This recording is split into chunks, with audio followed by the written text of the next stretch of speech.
Ni wakati mwingine jioni hii ya leo ninapowakaribisha kwenye kipindi chetu cha leo ambacho tutakuwa tunaongea kuhusu nahau.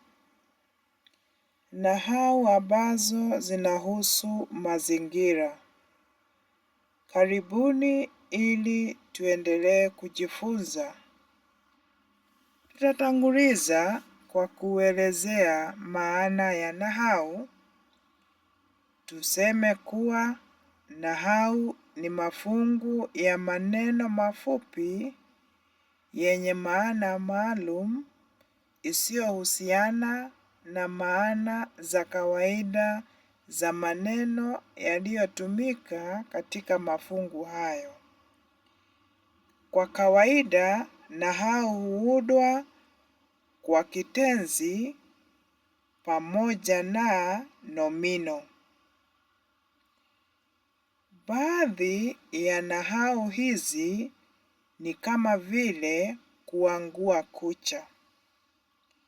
Kuangua kucha ni ile hali ya kukata kucha kwenye vidole vya mkono au mguu kwa kutumia kikata kucha au pia unaweza kutumia wembe.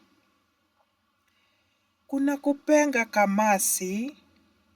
Kupenga kamasi ni ile hali ya kupangusa kamasi kutoka puani kwa kutumia hanchifu. Piga deki ni kusafisha sakafu ya nyumba kwa maji pamoja na sabuni. Kuna kupiga sulu. Kupiga sulu ni kung'arisha viatu kwa brashi na rangi.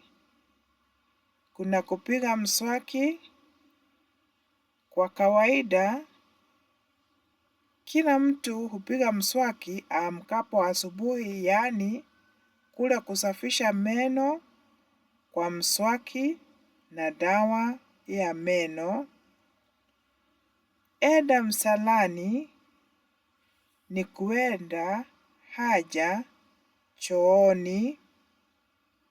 Futa vumbi, kupangusa vumbi kwa kutumia kitambaa au kitu kingine. Kuna kuchana nywele, kutengeneza nywele vizuri kwa kutumia kitana. Kuna kuchokonoa meno. Hii ni ile hali ya kutoa vitu kwenye meno kwa kutumia kichokonoo. Kupiga pasi ni kunyoosha nguo kwa pasi. Kunawa mikono ni ile hali ya kuosha mikono kwa kutumia maji na sabuni. Kupiga chafya ni ile hali ya kutoa hewa puani au mdomoni kwa ghafla na bila ya kukusudia. Kwa leo tutakomea hapo na nawatakia wakati mwema tunapoendelea kuungana ili kujifunza mengi katika somo tunalolipenda katika lugha tunayoipenda ya Kiswahili. Kwaherini.